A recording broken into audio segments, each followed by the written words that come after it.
It's July 14th, 2023, just to anchor myself in time and space in a conversation. I um, had somebody purchase this for me at um, Intrepid, the, um, the Intrepid Museum in New York City. My grandfather's initials were AC, and he was from a continent that begins with the letter E, and that's it. Um, but my feet are very rarely here, and the flower before me into my arrival was definitely in New York, um, or at least that's what they announced at my arrival. I am watching the tele um, television this morning, and they have a show, News Nation, something I just discovered. Um, and it says Morning in America. And this particular episode is E97, and it came out today as July 14th, 2023. And this is what it's saying. Now, if I orient myself in these lands, the forefathers that they have on the currency look like this. So for heritage, I'm whatever. And then on each of the notes, it states the United States of America. That's what the Federal Reserve note system goes off of. And then it talks about God.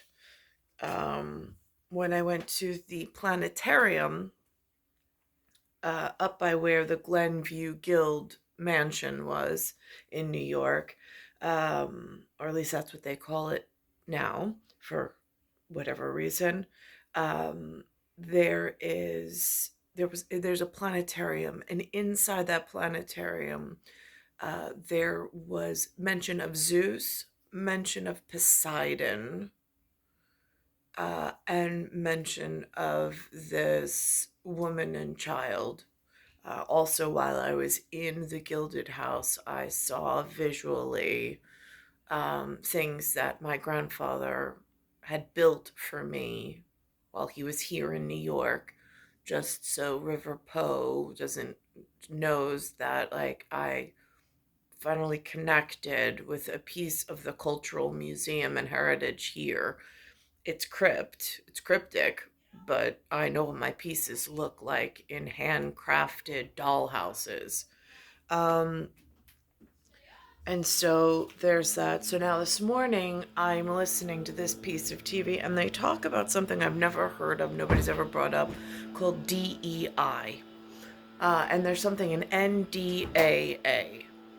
Things nobody's ever mentioned. I don't know where. Like, I have to assume that somewhere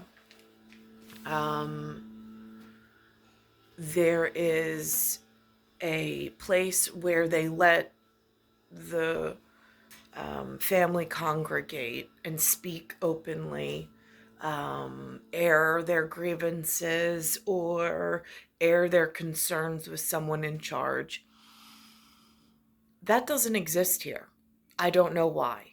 Like, I have access, my grandfather's deceased, my father's still here. But chain of command and where would he report to? I have no idea if I have to reconstruct this myself. So that's large area concern and alarming for me. Um, so I'm listening to this NDAA and DEI message, and they talk about diversity, equity, and inclusion. Now, this being to orient myself in that conversation, the forefather and what he looks like and who's angry about it.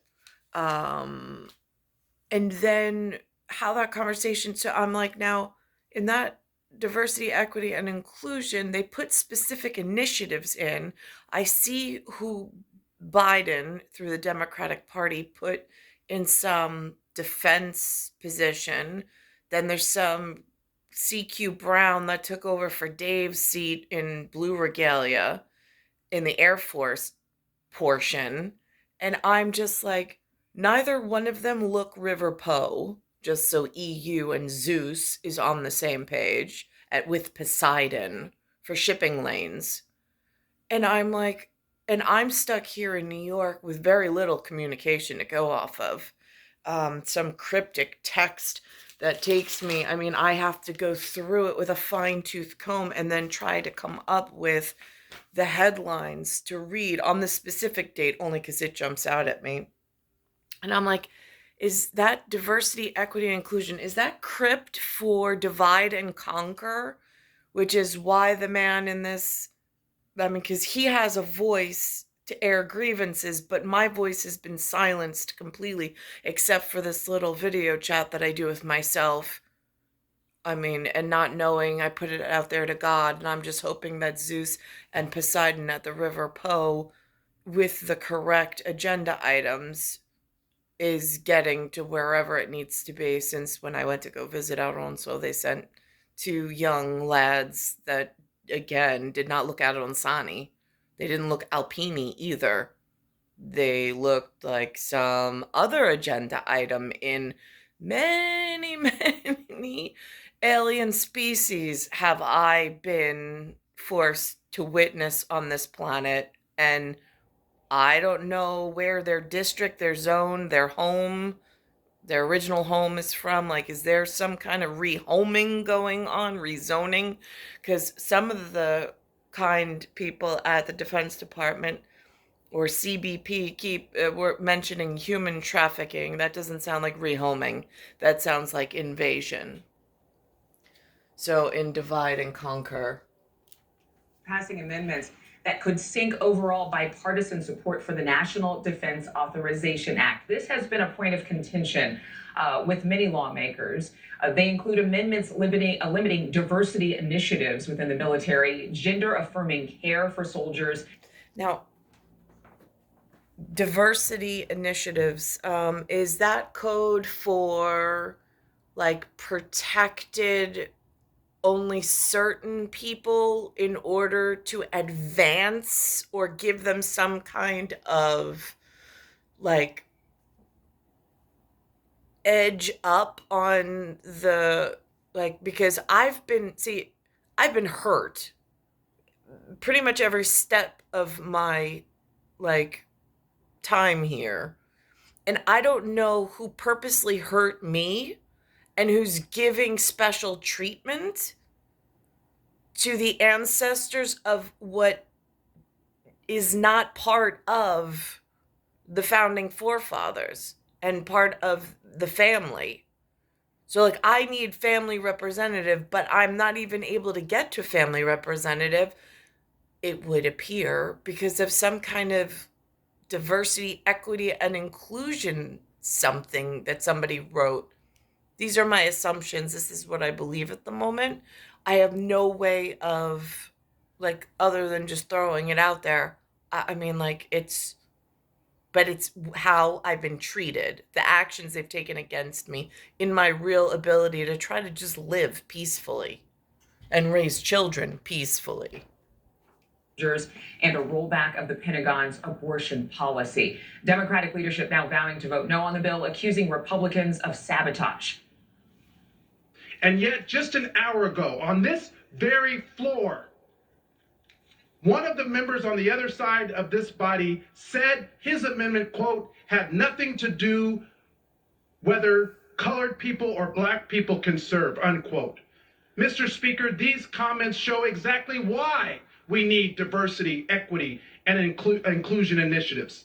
What are you so afraid of?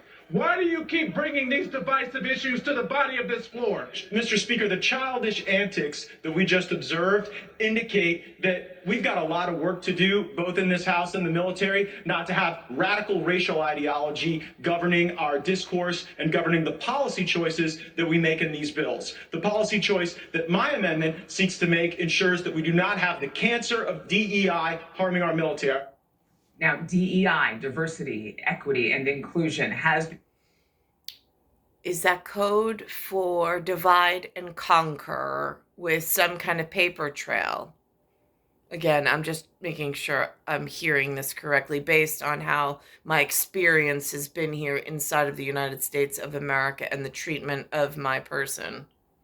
Has become a political hot point, a hot button for many. The House will reconvene this morning to continue deliberations on the more than $800 billion bill. New developments in the effort to free. Same topic, following hour, which was Morning in America, E98. This is what they had to say. Banker. And I'm Marky Martin. Thanks for waking up with us this morning. A lot of top stories. We have a contentious issue. It's been going on for quite some time. The House passing an amendment to a national defense bill that would eliminate diversity, equity, and inclusion offices in the military. This is part of this broad effort by Republicans combating what they call woke policies that compromise military preparedness. It passed by a single vote, with 4 Republicans voting against it. The measure now heads to the Senate. A crucial weapons upgrade. So now I'm watching, and it looks like Divide and Conquer, and I'm listening. No, and again, I've already anchored myself, and this is, again, and I've got the monetary system at U.S. Treasury as an anchor of reality of why am I not able to get employment and have a bank account and be able to, like, fuel into the economy and be an active participant around here. Why am I not being given the same amount of respect and opportunity as other women my age, through education, through meeting people, through being part of networks and things? And again, I have this astronomical timing piece, which is also incredibly important for when I arrived. And then this is it showing almost like butting heads between Tuberville and Austin,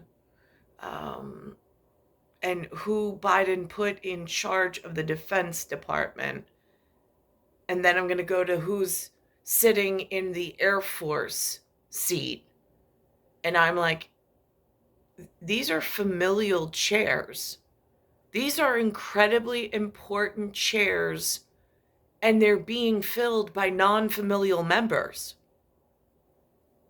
What else? Like, who's responsible for neat and tidy and keeping sure air and shipping lanes are correct at the US? Nick is here with what's in the mix. Hey, ladies, I want to start with a story that we covered yesterday, talking about a bit of a butting of heads between 2 political leaders that are important to us. In the mix this morning, a potential step forward in one senator's decision to hold up military nominations. Alabama Senator Tommy Tuberville spoke with Defense Secretary Lloyd Austin over the phone on. Now, they put this man, a non-family member, in charge of the United States Department of Defense.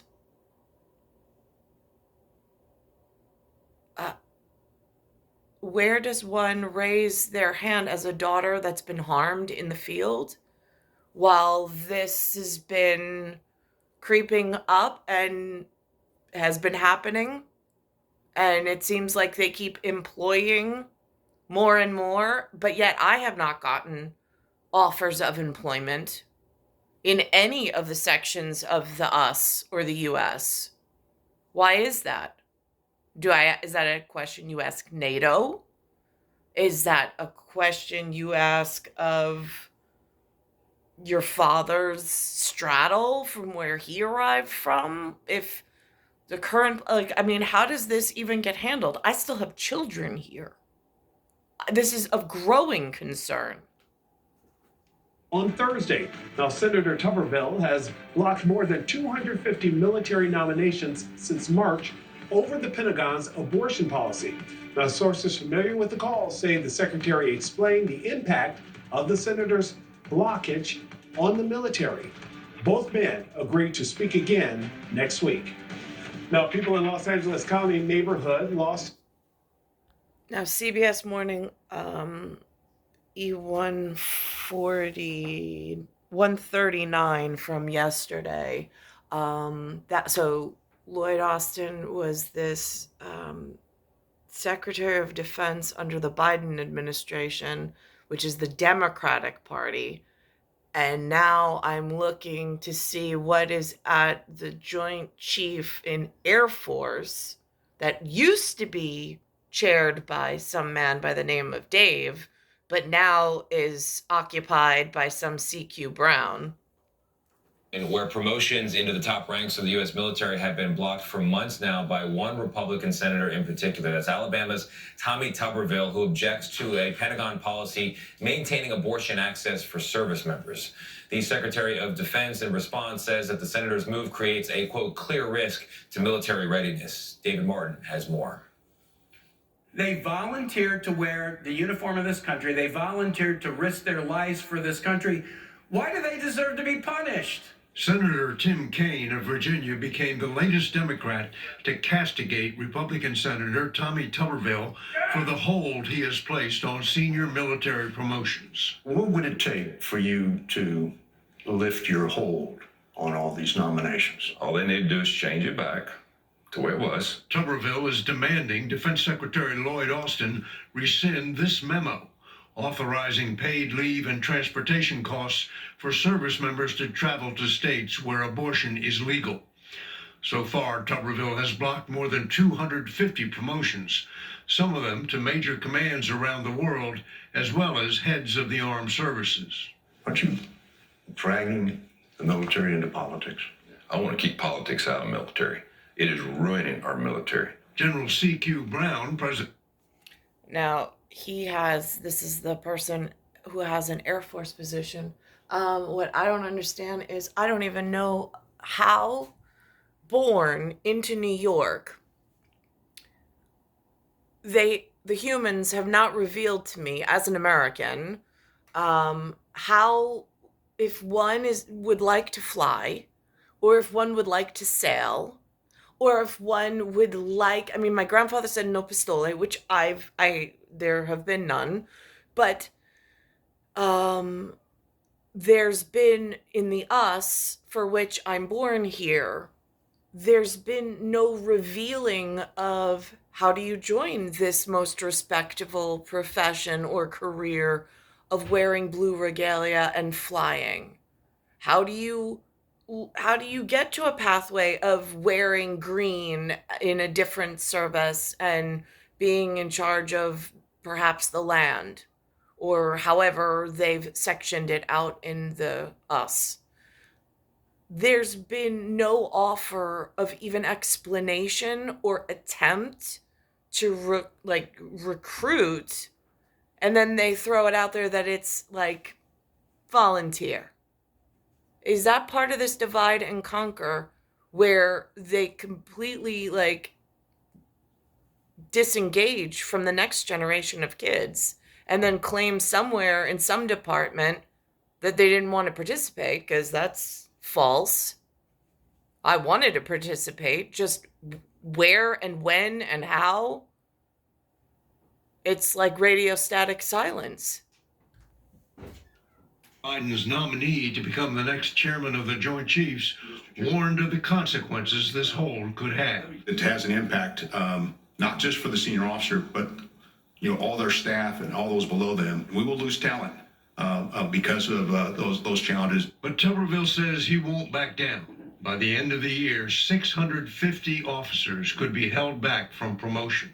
And the senator has also come under fire for promotion. We're a little past that. How does one born to America, born here, naturally born here? My mother was from here. One of my grandfathers, not the one mentioned on the hat, served for America. But yet his offspring and her offspring are not even acknowledged in any graceful manner for service or for future, or for even an intelligent line of communication, whether it be the superfluous like super intelligence or artificially so, in order to help guide and make sure gardening season goes appropriately. Now, the man is professional sitting in that congressional hearing, very calm, um, in the blue regalia of senior officers that he's been allowed, which I have not been offered or even allowed or even revealed to me how I could have, in my life frame, gotten into that industry or category, being born in New York. Um, and which speaks to what are these initiatives really doing at DEI of diversity, equity, and inclusion. It seems like they're favoring one, but they're speaking of another, and it is not anchored in tradition or in family values. It looks quite the opposite.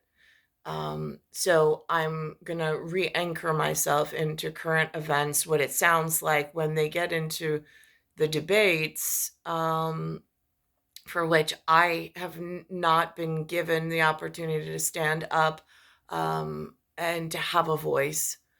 I don't even know how to get to this level wherever this gentleman is. I don't know if it's what they call the Congress. I don't know if it's something called the Senate. I don't even know what that really means. I think Star Wars, a movie, tried to portray it with like aliens all around and one human looking figure. That's really how I feel at this point. Um, and then looking at ground and air and current situations that are going on internally in the United States of America.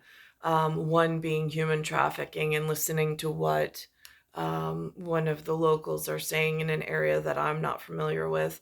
And then going to air traffic control and the U.S. Department of Transportation, Buttigieg, and listening very clearly for what his message is this morning, trying to silence all other noise from trying to be a distraction. And yet, just an hour ago, on this very floor, one of the members on the other side of this body said his amendment, quote, had nothing to do whether colored people or black people can serve, unquote.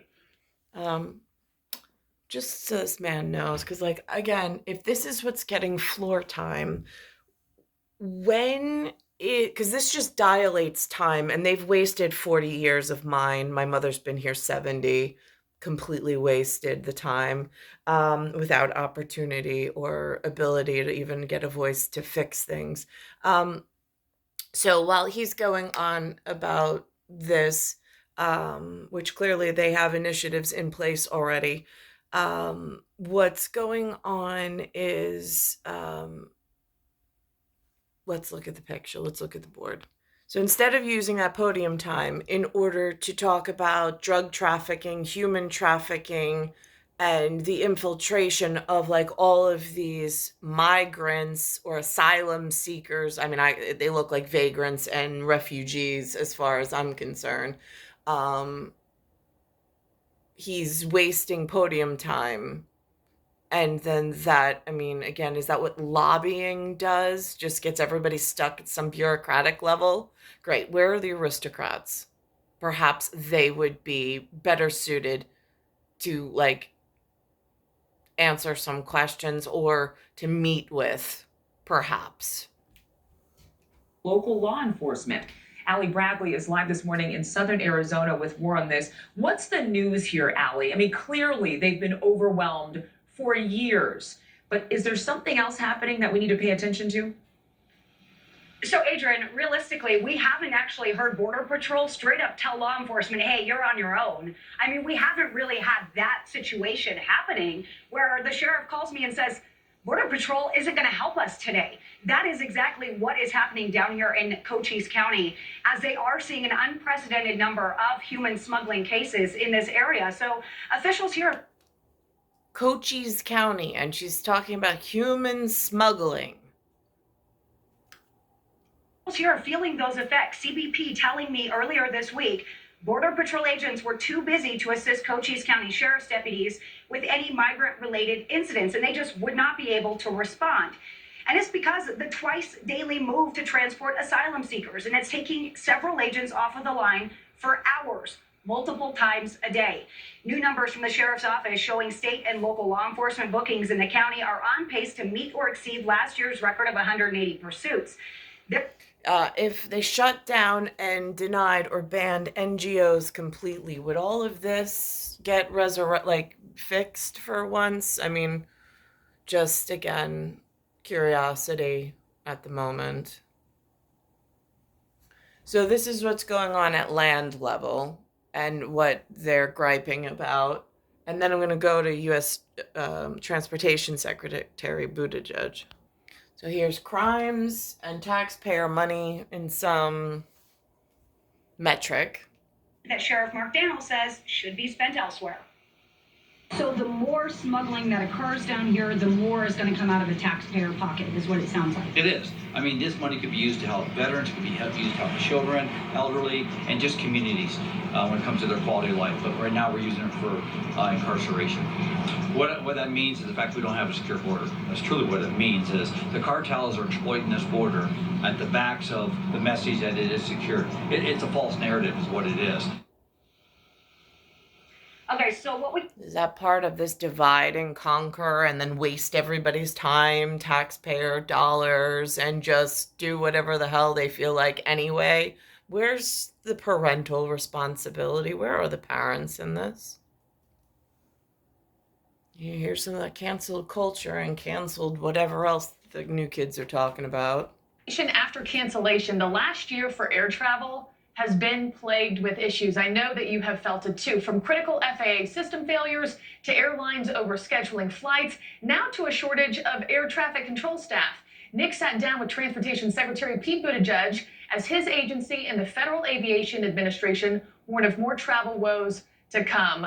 Nick, what'd y'all discuss? What do you say? Mark, we talked about everything because you and I have seen the lines and lines of passengers who have been frustrated by air transportation and travel. The National Aviation System under the microscope, the Transportation Agency zeroing in on what's behind the travel troubles. And right now, Transportation Secretary Buttigieg says that's focusing on excessive cancellations and delays and the huge shortage of air traffic control staff. I asked him how he plans to address this in an exclusive interview airing tomorrow on News Nation. We do see a concern in terms of the availability of enough air traffic control staffers, that you have backups if somebody calls in sick or if there's a lot of pressure on a particular region or tower. And in some areas, we're not at the staffing levels that I want us to see. That's why we are pushing hard for more controllers. We're bringing on 1,500 new ones this year, 1,800 next year. If we get the funding we're calling on from Congress. And we're working with Congress right now to pass an FAA reauthorization bill covering the next 5 years that can help with those issues too. 1,500 this year, 1,800 next year. We definitely want to ask you about those air traffic controllers. How many do you feel like you need, and where are we most at risk? I'd like to see us have about 3,000 more than we have right now. Now, just to be clear, that doesn't mean there's empty seats in a tower, but what it does mean is you don't have the kind of buffer, the kind of redundancy that you want to, and people are going to be asked to work on days that they were planning to take off, and that can, even in some circumstances, this is 5-10% of the time, but I want it to be zero. And I'm in an area where somebody flew an airplane, a commercial passenger plane, into a tower. I don't know how it relates, but it seems worth mentioning at this particular juncture. Now, I was trying to look at timing because it's been this bad and it's gotten worse since I've been here in the New York area. And while my mom was growing up, and I'm like, when on earth did this all begin? And what did I miss along the way? And then Leland Vittert, his E138 piece, that aired on Wednesday, July 12th, 2023, mentions from a St. Louis perspective, not even from a New York perspective, but my father's name is Louis, just again, so Hudson River and River Poe are whatever, and whatever. And it has some big names up there of big key brand name conglomerates that were here in the United States of America, and now I have no idea where they went. And I have no idea the significance. I can just see some broad, not very narrow, finite, but on like a very like infinity spectrum, broad strokes. It seems it was timeline going on prior to my mom and dad's birth, and certainly well before my own birth, and kind of being birthed in this storm and trying to figure out like where I am and what is going on, because now there's children here and I have some upset along the way. If you want to say the state legislature is not business friendly, but you had major companies leaving St. Louis.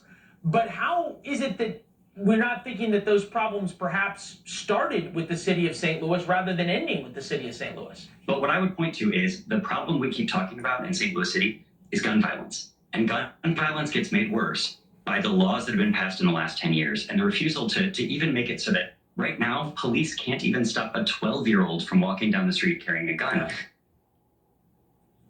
That's just part of our interview about the destruction of downtown St. Louis. Since the early 1980s, St. Louis has lost most of its economic base. TWA, General Dynamics, Mark Twain Bank, Ralston Purina, I could go on with Fortune 500 companies that have left.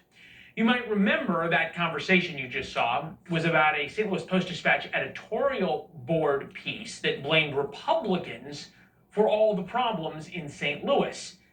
Never mind, the Democrats have controlled the city for the past 80 years, but who knows? It could be Republicans' fault. So to be fair, And just so we're clear, my marriage season, my father was not asked for my hand of marriage. I was not promised to this problem person who was sent in my pathway somehow through something called a crazy donkey, which would be indicative perhaps of some democratic, like there's some real upset that's like deep seated. I'm just not quite sure where the root is that actually hurt and then just keeps building this momentum in the wrong whichever. we sent Robert Sherman to St. Louis to find out. Hi, Robert. Hey there, Leland, and can tell you firsthand, it won't take you long in order to find the problems down here in St. Louis. I mean, you look behind us, this is a condemned building in the downtown city center. You have vacant storefronts all over the place. That's not hard to find. What is hard to find are people. You just don't see a lot of people walking around in this area down here. And you talk to local residents, some of them say there's just not a whole lot to do in downtown St. Louis anymore. Some point to the crime problems that you've seen here in the city. And the city's operative concept has been to try and bring in young people by building up entertainment, focusing on nightlife, bringing a soccer team in. And they believe that they're making progress, that will get them to the promised land. But they even acknowledge they spent a lot of money and still have a long way to go. Listen to this. This is obviously well developed over the last few years, but can't help but notice, you walk 2 blocks that way, you do see the vacant storefronts, you do see some empty streets. No one in St. Louis would say that downtown St. Louis is where we want it to be. Billions of dollars of investment downtown. I think that is an indication of the commitment of this community to make downtown St. Louis better. And it's not just St. Louis. Other places in the Midwest, such as Indianapolis, have seen their own share of issues. One business owner we spoke with there said he's fed up with the crime and thinks it's going to take new leadership to see some kind of change. I mean, is it my responsibility to continually bang on the door of like the mayor of Indianapolis that, hey, you need to clean up my block? There needs to be a greater focus on enforcing the law, even down to petty crime. Maybe under new leadership, we could find ourselves downtown again. Everyone pretty much agrees that you got to find a way to get young people into these cities, and cities such as Austin and Nashville have figured out how to do that, but cities up here in the Midwest so far have not. Leland? Yeah, and as you point out, even after they've spent so much money trying to figure it out. Robert Sherman, thank you very much. Good to see you as always. Great reporting. Now overseas. So now here, they're talking in that piece, because I wanted to go history and then back to current events.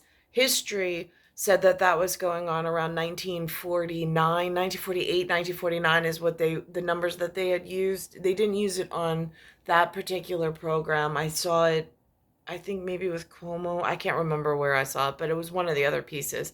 I'm having problems with my ocular and short-term memory. I don't know what it's from.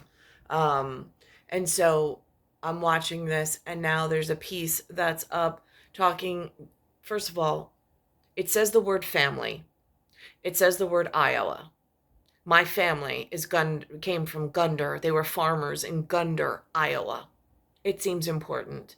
And on that note, the people that they have up talking about family in Iowa, there's some on that board that don't even look family, just so the principals are aware. So it's all about Iowa for Republicans on the campaign trail again this weekend. Most of the GOP presidential candidates will be appearing at an event in the Hawkeye State today, with one notable exception. Former President Trump will be a no-show at today's Family Leadership Summit today. Okay, so they call this 2023 Family Leadership Summit in Iowa. Iowa being a state that my American serving grandfather was from. And then I'm looking and I'm noticing that there are some voices up here in this leadership summit under an umbrella of family that don't necessarily, one's a senator, or calling himself a senator, and one's calling himself an entrepreneur. And this says Morning in America. It says 2023 Family Leadership Summit in Iowa. I was not invited. It says here Tucker Carlson is the host. It says family leadership, and then it says principle over politics. It says principle over politics. Whatever that means. But here's the choices. Here's the host, and then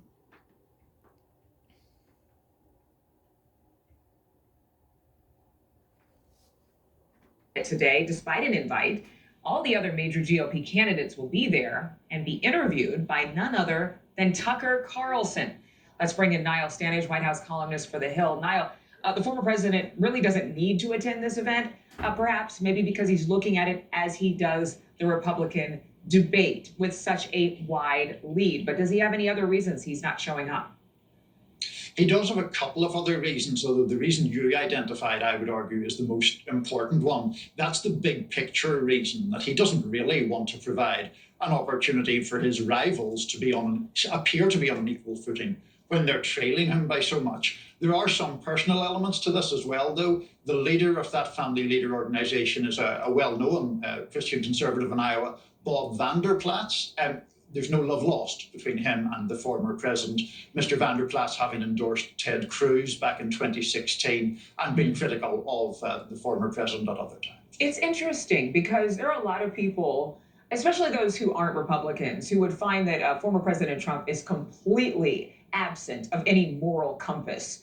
And yet he has talked widely about his faith. He's had ministers inside the White House during his time in office.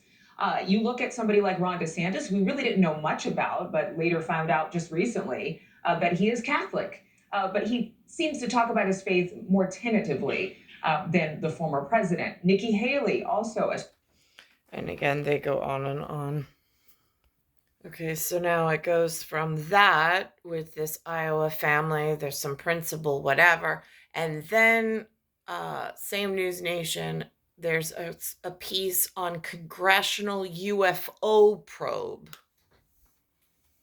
Whistleblower on our air claiming the government has proof of alien spacecraft. We've heard Senator Marco Rubio speaking out, saying there are a number of high-level officials saying the same thing.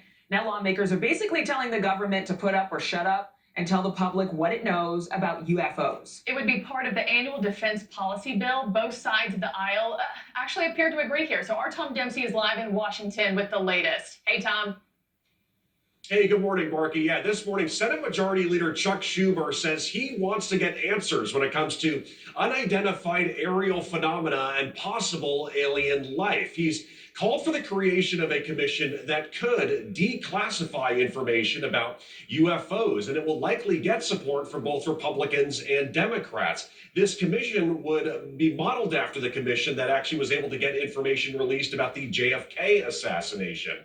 As part of this amendment, this would set a 300-day deadline for the federal government and government agencies to organize and provide all records relating to unidentified aerial phenomena to a review board. President Biden would appoint 9 people to the board and could delay any document releases if doing so raises national security concerns. Podcast host and filmmaker Jeremy Corbell spoke to News Nation on Dan Abrams Live about this announcement. Take a listen. It's a huge deal. It's a bipartisan measure to force the release of UFO records. And we're really living in a different time. As Representative Burchett said, we are over the target when it comes to this issue. And that is why we are seeing pushback. Now, this amendment all comes as News Nation has also exclusively reported about longtime Air Force veteran David Grush claiming the government has recovered non-human spacecraft of exotic origin that either landed or crashed on Earth. Grush went on to claim the government has covered up evidence of the UFOs being extraterrestrial and that he has seen evidence. He's seen evidence of a secret crash retrieval program. The Air Force veteran even alleged that the U.S. has retrieved bodies of other species. Grush recently filed an official whistleblower complaint saying he gave what he referred to as classified proof to Congress. I am for real, and I'm sitting here at great personal risk and obvious professional risk by talking to you today. We're definitely not alone. Absolutely, the data points empirically that we're not alone. Yeah. Now, the Pentagon has released a statement about this, saying it does not have any information to back up the claims of a secret crash retrieval program. Back here on Capitol Hill, though, the House also passed a similar amendment that calls for the Pentagon to release any information about UFOs. Guys? Yeah, I think a lot of people are geeking out over this, Tom, but I think a lot of people are saying, why don't you fix the problems you got going on right here versus looking at what's happening intergalactically? Like fentanyl. Let's address that. Hello. Tom, thank you. Let's get to Russia right. Right, but there is empirical data. I mean, these are real things. Then I heard in Spanish, instead of company, they use the word impresa or empresa, almost looks like empress. So now there's this UFO thing going on, and then it goes to Hollywood's on strike. They mention Reagan. They mention the Actors Guild and the Writers Guild are striking at the same time. Seems really important as far as signaling and messaging's going. And then I'm just going to listen to the noise. For what we're about to talk about, the big news today, Hollywood on strike, a historic shutdown just hours ago. Around 160,000 performers went on strike, walked off the job over issues that have major implications for the future of entertainment. This is like middle America actors and writers. We're not talking mega stars like Tom Cruise level or like whatever else. I don't know who's like on the in-between, but this what this seems like. This is the first time that the writers and the actors have been on strike at the same time since in 63 years. Ronald Reagan was president of the Screen Actors Guild the last time this happened. Not president of America, of the Guild. And it comes after a break. And they're in front of Paramount Pictures. So that's the studio for TU and then DIO. Down in negotiations between the Actors Union, that's SAG-AFTRA, and the group representing the studios. Errol Barnett is in New York, where, of course, a lot of this work... And again, TU is normally like River Po, maybe River Sin, I'm not sure. but it's one of the other languages that I learned, but it's definitely something like Zeus level of Zeus. Work gets done, and a lot of that work is not happening as of this morning. Errol, good morning to you. Hey there, Tony. Good morning. You're right. Tens of thousands of television and movie actors are expected to join writers already on strike. This likely includes some of the favorite people that you watch on a regular basis. We're outside Warner Brothers Discovery. That's just one of the big studios. You can see the fencing already up for the upcoming picketers. The central issue here, the same as it is in other parts of the economy. Compensation, especially when it comes to rapidly changing technology like artificial intelligence and streaming platforms. With screenwriters and actors now both on strike,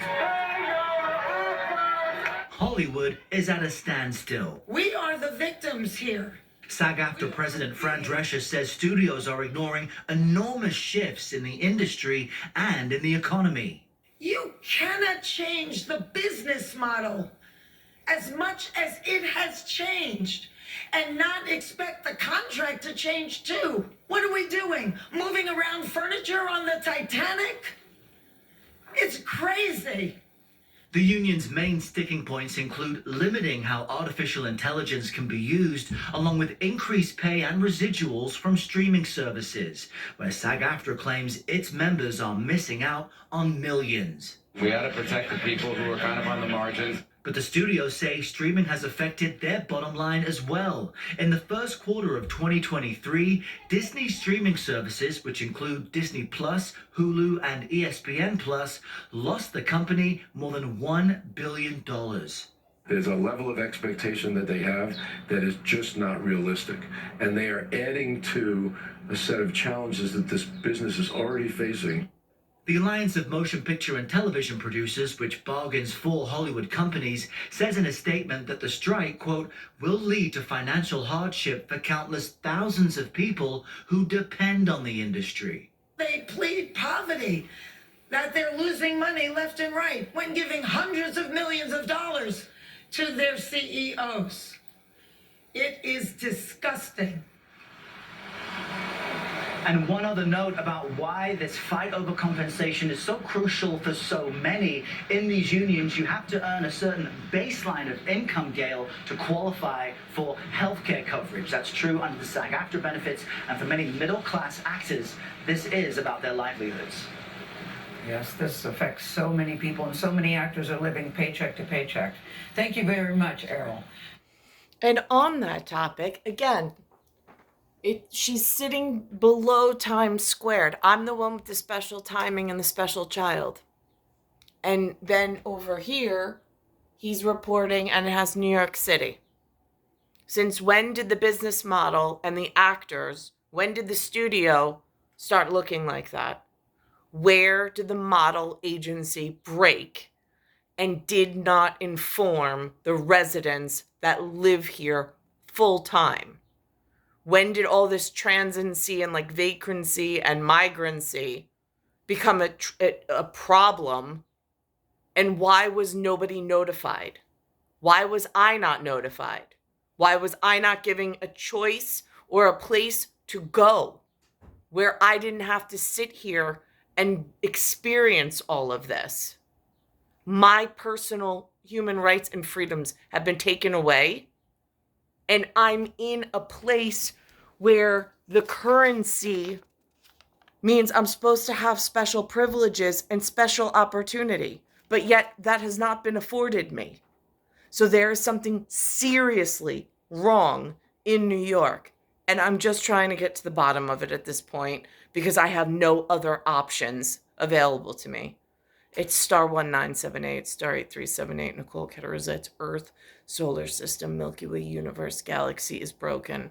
And it's Bayside Station, Bayside, New York, 11361.